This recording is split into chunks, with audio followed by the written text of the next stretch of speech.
இது HD கனடாவின் இன்றைய முக்கிய செய்திகள்.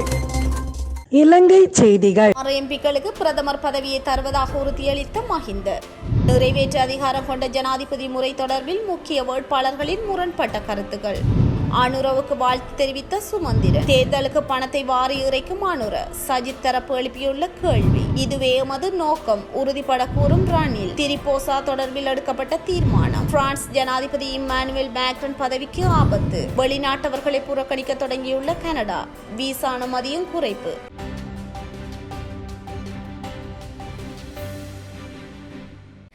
ஜனாதிபதி தேர்தல் நெருங்கி வரும் நிலையில் நிறைவேற்று அதிகாரம் கொண்ட ஜனாதிபதி முறைமை தொடர்பில் 3 பிரதான வேட்பாளர்கள் வெவ்வேறு நிலைப்பாடுகளை முன்வைத்துள்ளனர். இலங்கையில் நிறைவேற்று அதிகாரம் கொண்ட ஜனாதிபதி முறையானது நாட்டின் அரசியல் அமைப்பில் ஒரு சக்தி வாய்ந்த மற்றும் செல்வாக்குமிக்க பதவி என்பது அனைவரும் தெரிந்த விடயமாகும்.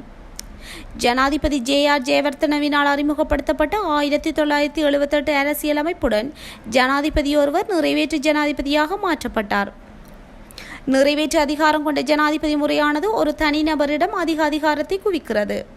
இதன் காரணமாக ஜனநாயகம் குறைமதிப்பிற்குட்படுகிறது என்று விமர்சகர்கள் வாதிட்டு வருகின்றனர். இந்த நிலையில் நிறைவேற்று அதிகாரம் கொண்ட ஜனாதிபதி முறைமையை ஒழிப்பதற்கு அனுரகுமார திசாநாயக்க உறுதியளித்துள்ளார். அதே நேரம் தாம் ஜனாதிபதியாக தெரிவு செய்யப்பட்டால் நிறைவேற்று அதிகாரம் கொண்ட ஜனாதிபதி முறைமையை துஷ்பிரயோகம் செய்ய போவதில்லை என்று சஜித் பிரேமதாச பொதுமக்களுக்கு உறுதியளித்துள்ளார். தேசிய மக்கள் சக்தியின் தலைவர் அனுரகுமார திசாநாயக்கவிற்கு நாடாளுமன்ற உறுப்பினர் சுமந்திரன் வாழ்த்து தெரிவித்துள்ளார். தனது உத்தியோகபூர்வ எக்ஸ் தளத்தின் பதிவொன்றின் மூலம் அவர் அனுரகுமாரவிற்கு வாழ்த்து தெரிவித்துள்ளார்.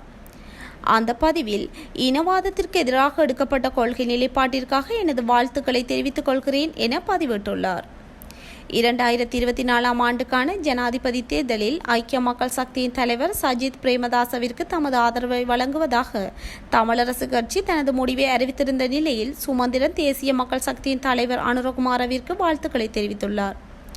இதேவேளை தமிழரசு கட்சியின் தலைவர் எதிர்வரும் ஜனாதிபதி தேர்தலில் யாருக்கு ஆதரவு வழங்க உள்ளார் என்பதை இன்னும் உறுதியாக அறிவிக்கவில்லை என்பது குறிப்பிடத்தக்க விடயமாகும். அனுரகுமார திசாநாயக்க தேர்தலுக்காக கோடியாக பணம் கொட்டுகிறார். அப்படியான அனுரகுமாரவால் கடந்த காலத்தில் ஏன் ஒரு சின்ன உதவியாவது மக்களுக்கு செய்ய முடியாமல் போனது என அகில இலங்கை மக்கள் காங்கிரஸ் கட்சியின் தலைவரும் வன்னி மாவட்ட நாடாளுமன்ற உறுப்பினருமான ரிசாட் பதியுதீன் தெரிவித்துள்ளார்.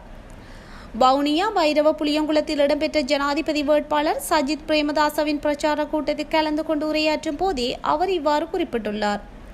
அவர் மேலும் தெரிவிக்கையில், அன்று கோட்டபாய முஸ்லிம்களின் வாக்கை கொள்ளையடிக்க அலிசப்ரி என்ற ஒருவரை கொண்டு திரிந்தார். அவர் கோட்டபாயவை புகழ்ந்து வாக்கை கொள்ளையடித்தார். கடைசியில் எமது மையத்துக்களை எரித்துக் கொண்டிருந்த போதும் எம்மை சிறைக்குள் அடைத்த போதும் அமைச்சு பதவியை அலிசப்ரிக்கு கோட்டபாய வழங்கினார். அதுபோலவே அனுரவும் தொப்பி போட்ட முஸ்லிம் மௌலவி ஒருவரை கூட்டிக் கொண்டு திரிந்து வாக்கை கொள்ளையடிக்க பார்க்கிறார் என்றார். தொடர்ச்சியான வெளிநாட்டு உதவிகளை நம்பியிருக்காத இலங்கையை உருவாக்குவதே எமது பிரதான நோக்கமாகும் என ஜனாதிபதி வேட்பாளர் ரணில் விக்ரமசிங்க தெரிவித்துள்ளார். பத்திரமுள்ள மொனரக் இம்ரியல் விருந்தகத்தில் இடம்பெற்ற ஸ்ரீலங்கா சுதந்திர கட்சியின் 73வது ஆண்டு நிறைவு விழாவில் கலந்து கொண்டு உரையாற்றும் போதே அவர் மேற்கண்டவாறு குறிப்பிட்டுள்ளார். தொடர்ந்தும் கருத்து தெரிவித்த ஜனாதிபதி ரணில், நாம் கடந்த 2 ஆண்டுகளின் திட்டத்தை பற்றி இப்போது விரிவாக பேச தேவையில்லை. எம்மால் நாட்டின் பொருளாதாரத்தினை ஸ்திரப்படுத்த முடிந்தது. அவ்வாறு ஸ்திரப்படுத்தப்பட்ட நாட்டின் பொருளாதாரம் தொடர்வதை உறுதி செய்வதில் நாங்கள் மிகுந்த கவனத்துடன் உள்ளோம். எங்கள் இளைஞர்களுக்கு சிறந்த எதிர்காலத்தை வழங்குவதற்கு நாங்கள் அர்ப்பணிப்புடன் செயல்படுகின்றோம் என்றார். கர்ப்பிணிகள் மற்றும் குழந்தைகளுக்கு வழங்கப்படும் திரிபோசா தயாரிப்புக்கு தேவையான சோளம் மற்றும் சோயா அவரை என்பவற்றை இறக்குமதி செய்வதற்கு அமைச்சரவை அனுமதி வழங்கியுள்ளது. இதற்கமைய 6000 மெட்ரிக் டன் சோளம் மற்றும் 3000 மெட்ரிக் டன் சோயா அவரை இறக்குமதி செய்யப்பட உள்ளது. அவற்றின் விநியோக ஒப்பந்தத்தை 2 தனியார் நிறுவனங்களுக்கு வழங்குவது தொடர்பிலான அமைச்சரவை பத்திரத்திற்கு அனுமதி கிடைக்கப்பெற்றுள்ளது. நிதியமைச்சர் என்ற அடிப்படையில் ஜனாதிபதி ரணில் விக்ரமசிங்கே இதற்கான பத்திரத்தை முன்வைத்திருந்தமை குறிப்பிடத்தக்கது. பிரான்ஸ் ஜனாதிபதி நாடாளுமன்றத்தை கலைத்துவிட்டு தேர்தல் அறிவித்தார். ஆனால் தேர்தல் முடிந்த பிறகும் புதிய பிரதமரை முடிவு செய்ய அவர் மறுத்து வருகிறார். ஆகவே ஜனாதிபதிக்கு எதிராக குற்றச்சாட்டுகளை முன்வைக்கும் நடவடிக்கையை இடதுசாரியினர் துவங்கியுள்ளார்கள். பிரான்ஸ் தேர்தலில் இடதுசாரி கூட்டணி அதிக வாக்குகள் பெற்று வெற்றி பெற்றுள்ளது. இக்கட்சி லூசி ஹாஸ்டஸ் என்னும் பெண்ணை பிரதமர் வேட்பாளராக முன்னிறுத்தியுள்ளது. ஆனால் அவரை பிரதமராக ஏற்க மேக்ரான் மறுக்கிறார். பிரதமர் தேர்வு செய்யப்படாததால் பிரான்ஸ் அரசியலில் பெரும் குழப்பம் நிலவுகிறது. இந்நிலையில் தாங்கள் முன்னிறுத்திய வேட்பாளரை ஏற்க மறுக்கும் மேக்ரன் அதிக துஷ்பிரயோகம் செய்வதாக குற்றம் சாட்டும் இடதுசாரியினர் ஜனாதிபதிக்கு எதிராக குற்றச்சாட்டுகளை முன்வைக்கும் நடவடிக்கையை துவங்கியுள்ளார்கள். அதனால் மேக்ரன் பதவிக்கு ஆபத்து ஏற்படுமா என்னும் கேள்வி எழுந்துள்ளது. கனடாவில் வருகை தருவோரின் எண்ணிக்கையை ஜஸ்டின் ட்ரூடோ அரசாங்கம் கணிசமாக குறைத்து வருவதாக தகவல் வெளியாகியுள்ளது. கனடாவில் உரிய ஆவணங்களுடன் அதிகாரிகளை நாடினாலும் அதிக எண்ணிக்கையிலான மக்களை அங்குள்ள நிர்வாகம் திருப்பி அனுப்புவதாக கூறப்படுகிறது.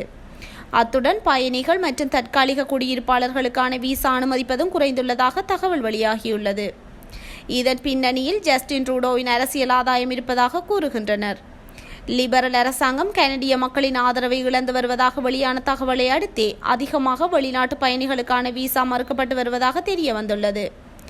கனடாவில் குடியிருப்பு பற்றாக்குறை மற்றும் குடியிருப்புகளுக்கான விலை உயர்வு காரணம் புலம்பெயர்ந்தோர் என குற்றச்சாட்டப்படும் நிலையிலே ஜஸ்டின் ட்ரூடோ அரசாங்கம் இந்த முடிவுக்கு வந்துள்ளது.